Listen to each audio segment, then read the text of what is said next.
and this is Kieran with the Dragonbone Tavern. I think this is episode 6 or 7.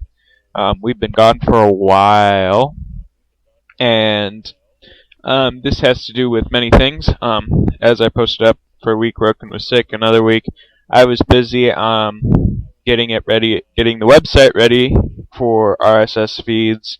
And this past week, I've done a lot of reworking of the style because something didn't end up fitting right. So I just ended up redoing some of the pages, and that took forever. So, other than that, not much has gone on with the website because the feed stuff, there was one way I was going to do it, started doing it that way, and then most of the way through that found out there was a simpler way, so I went back, started over again. So that takes care of most of what was happening, and yes, a simple style change. I changed the background of a few web pages and how everything was laid out. But other than that, that pretty much is all that I have to talk about the website. But Roken is back with us, because I haven't introduced him, but this is my co-host. Roken. Yeah, okay. As you can tell, we're a little bit off, but we wanted to get something out there as soon as possible. But, rolling right along, because I don't think we have any more to talk about unless you want to make any comments further about you being gone. I have no other comments that you'll allow me to say, so we'll just go with I have no further comments. Yes, no other PG-13 comments. Okay. But, so we're going to roll on to our games spotlight. And because I spent a little bit of time over the past couple weeks playing it and beating it, Arkham City. Hold on, what are we doing, Revelations? This is Spotlight. That's right. I'm sorry, I'm an idiot. Continue. You can need tell some sound effects. Yeah, we do. Again, we're going off on tangents, but Arkham City. If you haven't played Arkham Asylum or Arkham City, these are the best games, best Batman games at least, that I have seen so far. They go off a lot of the Jim Lee designs, and they are just spectacular with the way they integrate all the villains. And you do see a whole lot of villains, more so in Arkham City than in Arkham Asylum, and you do have some repeats in Arkham City, but it is just fantastic. You get to see all kinds of people, like, of course, you have the Joker, old-fashioned. Arkham City has Catwoman, you see Bane in both games, Poison Ivy's in Arkham Asylum, the Penguin's in Arkham City, Two-Face. It's just awesome game. And the combat is very smooth.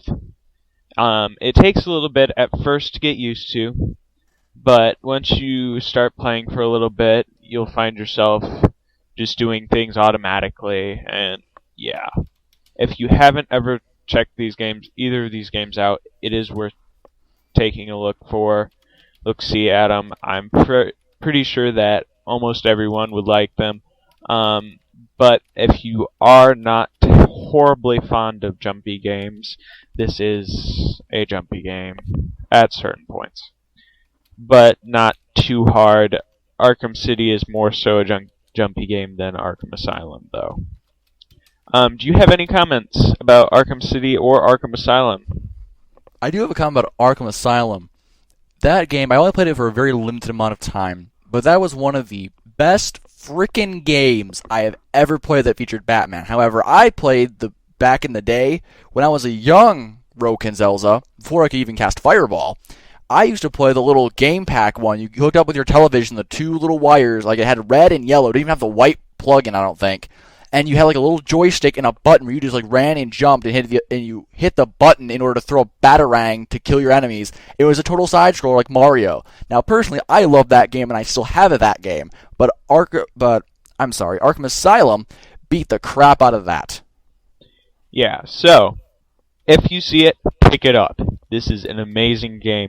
We will probably talk about that probably soon. I am still looking into doing a video for next week, but that may get pushed back another week, depending on whether I have the time to get all the stuff ready, because since our little midterm break, I didn't actually get anything done for it because I was running around trying to do other things, being busy.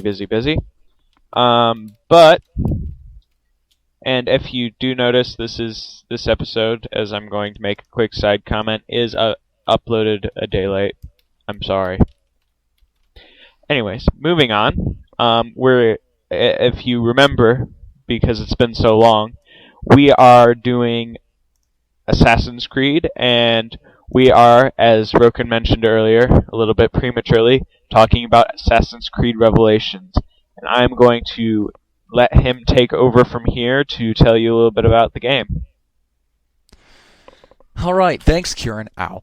Anyway, as I said before, Revelations and Brotherhood tie together pretty closely.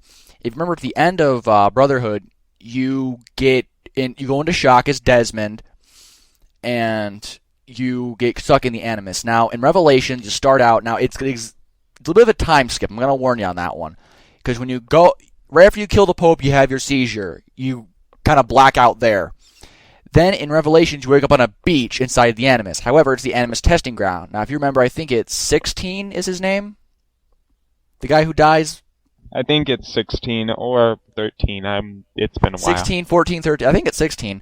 But anyway, you appear in 16 is there inside the Animus. Because, let's face it, his mind was blown apart. He's in the Animus. He stayed there. Turns out, if you die in the Animus, you stay in the Animus.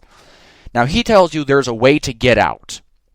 The way to get out is to go through the memories one at a time until you can get to the end, solve your final puzzle, and find your body, separating Desmond from Ezio.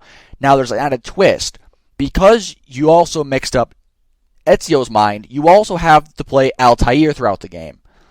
The game gets a pretty confusing with the first couple missions. You have no idea where you are, you have no idea what you're doing, but it makes sense later. So if you play it and go, this is WTF BBQ Godzilla, don't worry, it gets clear. Now, maybe we'll see like the added features.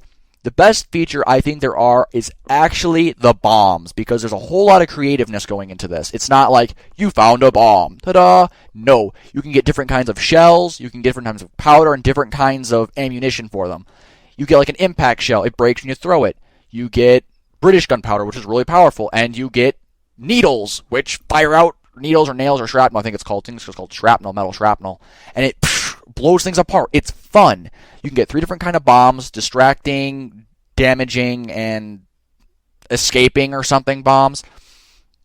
I don't know. It's a whole different level of creation than when it was in Brotherhood. You still, of course, have your assassins. You recruit assassins as the game goes on. You can call them to aid you. Nothing new about that. Except for the assassins, this one seem to have a bit higher AI reference. They're not, hey, there's a random person, I'll stab him. If you're looking at a group of people and you call your assassins, they're going to attack the people first and then go for the other guards, not leave you to die. Assassins also are a bit more tougher. They don't seem to die as easily, and they do a bit more damage now. Furthering on from assassins, you now have what's called territory. It's like when you burn the towers in Brotherhood, you claim the territory. You could open the stables, the blacksmith, or the art shop, or whatever. Same deal goes for here, except you're not in Rome anymore. You're in, what's it called? Istanbul. Istanbul, that's it. And the Bolgia have 2 kinds of people there. The Bolgia have themselves, and then there's another group which are kind of like anarchists who don't side with you, but they don't side with the Bolgia either. So the fun thing to do is when you're in enemy Bolgia territory, you piss off some Bolgia guards, you run like a mother effer, you run into the other guy's territory, they charge the Bolgia and watch them fight to the death and loot their bodies. That's fun. Only the Bolgia will attack you on sight. There's a keynote. The other guys won't attack you unless they see you stealing, climbing on walls, or stabbing somebody. The same rules apply for killing the innocent. This also counts with bombs, heads up. Bombs, even though they're great for killing enemy soldiers, if you kill nearby civilians, it still does warning, Ezio did not kill citizens thing, keep doing, it'll be desynchronized. That still stands. Now, like I was saying with the territory, instead of just burning a tower, you have to actually play like almost a mini game where you get assassins who are willing to aid you, and you get in this like little, almost like an alleyway where you can set up blockades and you set assassins on the rooftops, and the enemy bulge try to bring soldiers and machines in to break through your lines. Your men have to, you can't really micromanage as much, but you set up soldiers and they have to try and destroy the enemy before they reach the finish line, so to speak. This is also better because it's not, you have to kill the Bulge God, and that guy can run off like a coward. This, it's purely, can you be smart enough to figure out what to do? You get mortars to help you out, you get blockades, archers, so on and so forth. Really, really fun, great territorial minigame, and I think you can replay this as many times as you want. The game, though, does get a little vague when you start going into why or Altair. You find these keys, you have to try and find all these keys to get the Apple of Eden back, because apparently you lost it again. Genius. However, the Apple of Eden is actually in two places. It's also in the Animus, and it's outside. You learn that the guy who helps you later on in Brotherhood, I forget his name, but he's talking to the one tattooed chick, Rebecca I think it is, and he has the Apple of Eden in his hands, because outside the Animus, you guys actually have it. And spoiler alert, you kill, what's-her-face? The blonde girl. What's-her-face? I don't know what her name was. Lucy, I think it is? I think it was Lucy. You stab her and kill her because you have the Apple of Eden and can't control yourself. But 16 regular pops up to just annoy you with stupid crap. Like you complete a memory, you'll go back to the Animus testing ground where 16 is trapped forever, and he tries to offer you a deal each time. Hey, let me help you, and I'll help you get back to your body. Problem, you don't trust 16 because he tried to kill you. So, you don't help him. However, major spoiler alert, you go through the whole game, it's pretty simple. Some quests are harder than others, so on and so forth. But 16 is kind of like the final boss. He wants your body, of course. Hey, look, it's 16. He's been watching the whole time. He knows the Animus. So he tries to steal your... Sorry, I almost cussed there. He tries to steal your stuff. And you have to try and defeat him and keep him out of your body, so on and so forth. Now, I'm not going to spoil the exact ending. I'm not going to let you know whether if 16 steals your body or whether you've made it out of the Animus. That's for you to figure out. But I do believe there's another game after this, but I'm not really sure. Yes, there's 3. Well, but Assassin's Creed 3 doesn't do with Revelations or Brotherhood. But it still deals with Desmond. 3 is taking place exactly after. Really? Yes. Odd. Not think that. Anyway. You're just. But yeah, that's all I really have. Any questions about any questions or comments on that? No, other than from the sounds of it, the way you gain territory actually sounds pretty fun. I have one more thing to add. One thing I forgot to add: zip lines. Mother frickin' zip lines. There are zip lines all over the city. Usually you had to go, that gap is too big for me to cross. Oh look, a zip line. Zip! And you zip down it. I don't think you can go up zip lines, you can go down them. And it's fun because those guards on rooftops, have to kill him. Easy, get on the zip line, go really fast, and when your little button comes up, you press your attack button and you slam him into the floor and kill him. How awesome is that? Sorry, I forgot to talk about that. Continue. Yeah, but basically from what I've heard, everything that's new in this game is better than anything in the previous games. Yeah, the addition of the zip lines, all that sounds really kind of cool. Other than that, I don't really have much to say about these games. They are fun. They are fun. So does this wrap us up? This pretty much wraps us up.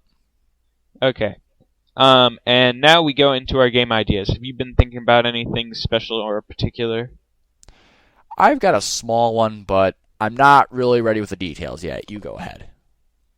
Do you want to give us the vague idea? Because I'm going to sit back in a minute and talk about some stuff that will take a little bit.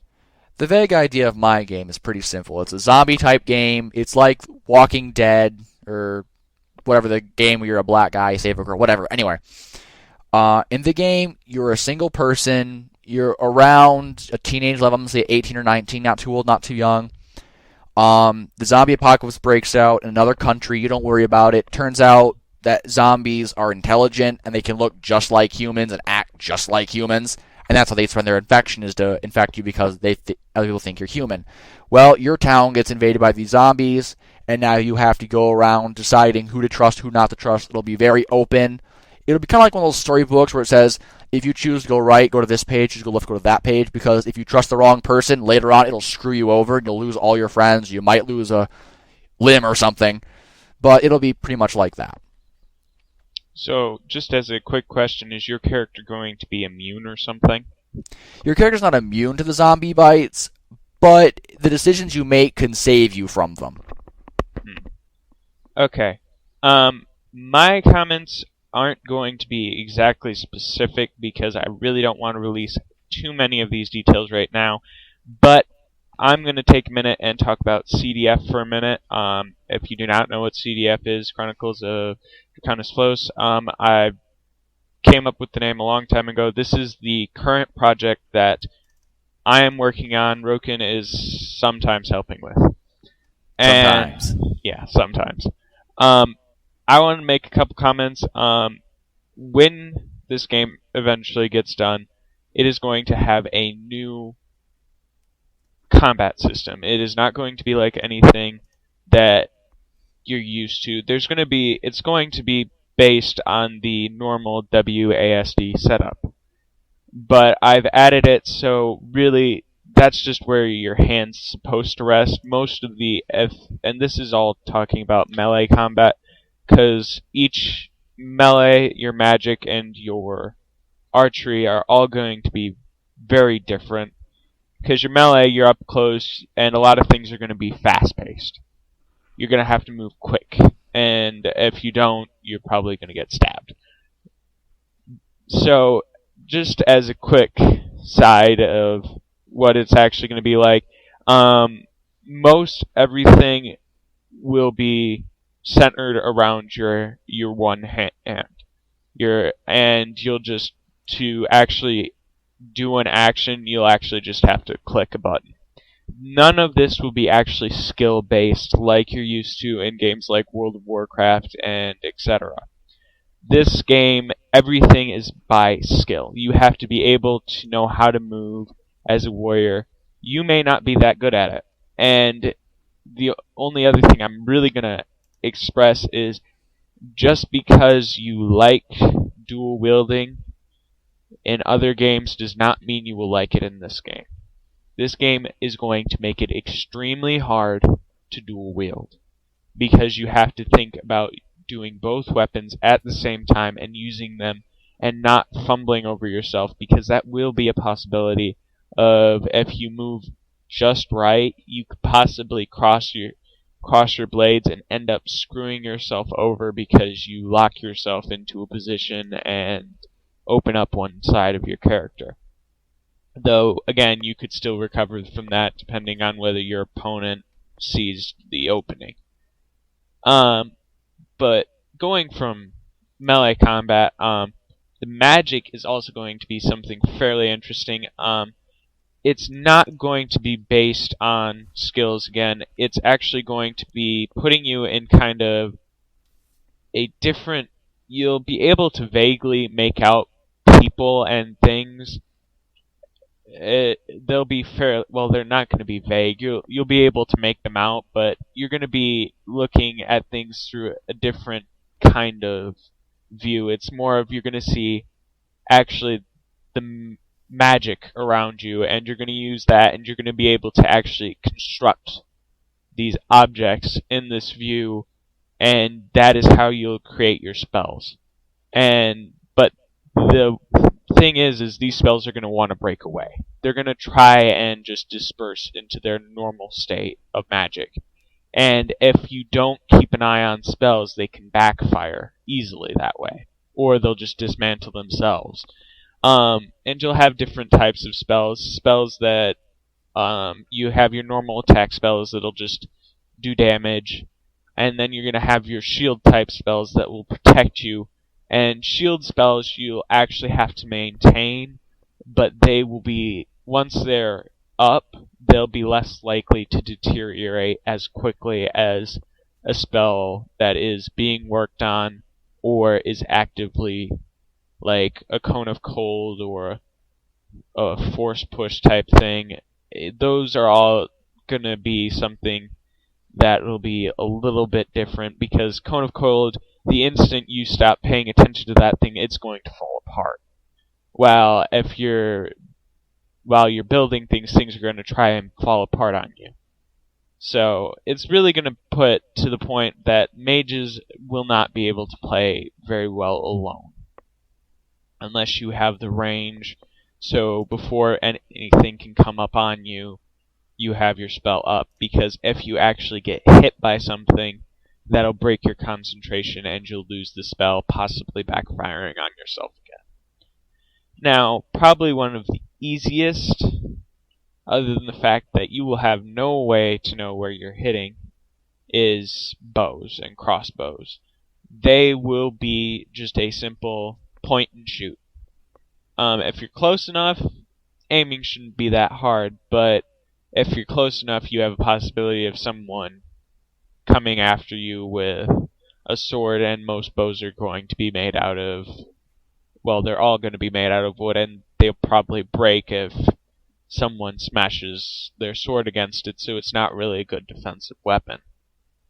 So, it's honestly, I've picked and plucked from many different things. The only thing that is completely original is the way that I decided to do the actual melee combat system, and there's still some tweaks that I'm doing to it. But you'll be able to do all kinds of things, kicking, elbow jabs, all kinds of stuff like that. You'll be able to basically walk sideways is probably the best way to talk about it, and just you'll have immense control over your character. At first, it probably will feel awkward to use these new systems, but hopefully over time you'll get used to them, and it shouldn't actually be too hard. Unless, again, you're feeling ambitious and trying to dual wield and do all these fancy tricks. Another thing that will also be added into the game, because I've thought about it, and it's been in a couple games, actually a lot of games are starting to use these, the free running systems. This actually is a good thing to talk about right here, because we are talking about Assassin's Creed, and that was really when these systems were introduced. But this won't be something that will be very easy either, and will be something that will become easier the more your character does it. A lot of things will be based on skill and little things like that. If you've heard about me talk about professions before, professions are all going to be based on a skill of some type. Though those are going to be kind of more like mini-games. If you've ever done the Fable 2, or not so much Fable 3, but more or less Fable 2 professions,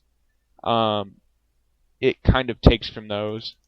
I don't really want to talk too much more about it, because I'm trying to keep a little bit under the lid. And a lot of this is still, you could go many ways with what I've said. But unless there's any comments Roken wants to make, he's actually seen some of the key commands that I talked about for the melee combat, and he's been talking with me because his major role is usually mage, so he's had a little bit of input on the magic, and a little bit of commenting on the side, and feedback on the archery too. But is there anything else you specifically want to talk about? I have nothing. Okay, so that pretty much brings us to an end. We're wrapping up a little bit early. A lot of this was just me talking about the last stuff about CDF. This episode is a little bit shorter, but we have been gone for a little bit. And yeah, so if there's nothing else to add, actually I'm going to take a quick second pause, because I just remembered that we were still doing this, and we will still have the link in our notes, but I feel compelled to say something anyways. If you have not yet checked out SirDog33, it is completely worth it, and you should. And yeah, that's about all I have to say. But that wraps us up, yeah. We're done. SureDog23 at YouTube.com, that is. We'll have that up in the links like we have for the past little while, and he's probably mentioned us already in some of his stuff. So I will see you all guys next time. This is Kieran and Roken. signing off. Have a great day.